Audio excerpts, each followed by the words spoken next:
Bonjour, bonsoir, chers amis, bienvenue à notre entretien numéro 27. Aujourd'hui, je veux vous parler de la vie, du respect de la vie, du respect de la personne humaine. Ah oui, la vie est un cadeau précieux que Dieu nous donne.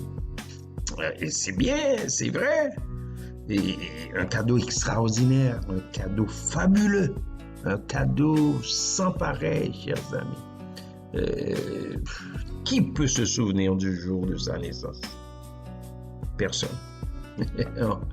On se voit au monde et on ne sait pas comment. On était bébé, on a grandi, on a progressé et on fait le constat qu'on est en vie. On est là, on vit. Mais cette vie nous vient de quelque part. C'est un cadeau qui nous vient de Dieu. C'est un cadeau qui nous vient du ciel. Plusieurs fois, chers amis, nous banalisons la vie, nous traitons les autres comme des animaux. Nous les tuons quand ça nous semble être beau, nous les maltraitons, nous les brutalisons, les injurions. Et là, pourtant la Bible est claire. Nous devons respecter la personne humaine.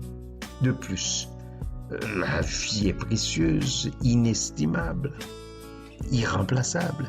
C'est le 5e commandement de Dieu. Tu ne commettras pas de meurtre. Exode 20, verset 13. Et Jésus, pendant sa vie terrestre, a repris ce commandement. Et il a même commandé de ne pas se mettre même en colère contre un frère ou une sœur.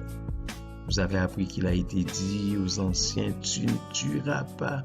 Celui qui tuera sera passible du jugement. Et moi, je vous dis que quiconque se met en colère contre son frère sera passible du jugement. Matthieu 5, 21, 22. Donc, c'est un fait réel que la vie humaine est sacrée parce que dès son origine, elle comporte l'action créatrice de Dieu et demeure pour toujours dans une relation spéciale avec le Créateur, qui est son unique fin. Lorsque nous regardons ce qui se passe dans le monde, comment on ne respecte pas la vie des autres, comment on ne respecte pas la personne humaine, cela nous invite à réfléchir sur la justice sociale et surtout sur le respect de la personne humaine. Il y a un auteur qui a déclaré que la justice sociale ne peut être obtenue que dans le respect de la dignité transcendante de l'homme. Et là donc, la personne représente le but ultime de la société qui lui est ordonnée. Et là, il y a un autre auteur qui a déclaré que chacun considère son prochain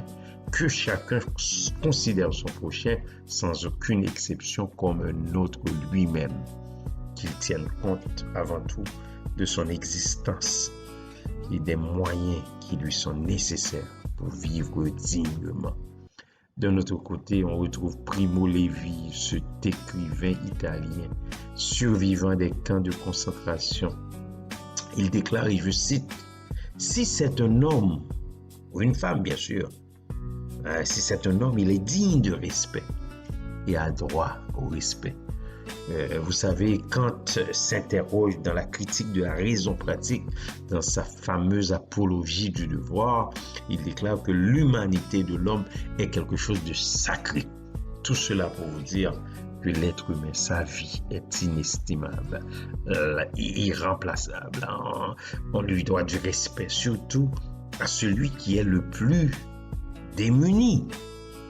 Dans Matthieu 25, le verset 31 et suivant, Jésus s'adresse aux disciples et à nous également. Il leur dit, et lorsque le Fils de l'homme viendra dans sa gloire avec tous les anges, il s'assiera sur le trône de sa gloire. Toutes les nations seront assemblées devant lui. Il séparera les uns d'avec les autres comme le berger séparera les brebis avec les boucs, et il les mettra, les brebis à sa droite et les boucs à sa gauche. Alors le roi dira à ceux qui seront à sa droite, venez vous qui êtes bénis de mon Père, prenez possession du royaume qui vous a été préparé dès la fondation du monde. Pourquoi?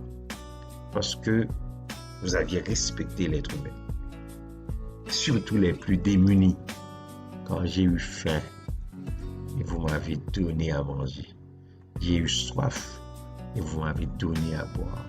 J'étais étranger, et vous m'avez recueilli. En d'autres termes, vous m'avez respecté. Lorsqu'on respecte les plus démunis, les pauvres, Dieu est vraiment... Alors, Dieu est vraiment content de voir que vous respectez les autres. Respectons la personne humaine. C'est sacré, la vie est sacrée. Respectons la vie des gens. Prenons soin des plus démunis et Dieu nous récompensera. Clébert Jean-Charles, au revoir. Clébert Jean-Charles vous a parlé. À la prochaine et que Dieu vous bénisse.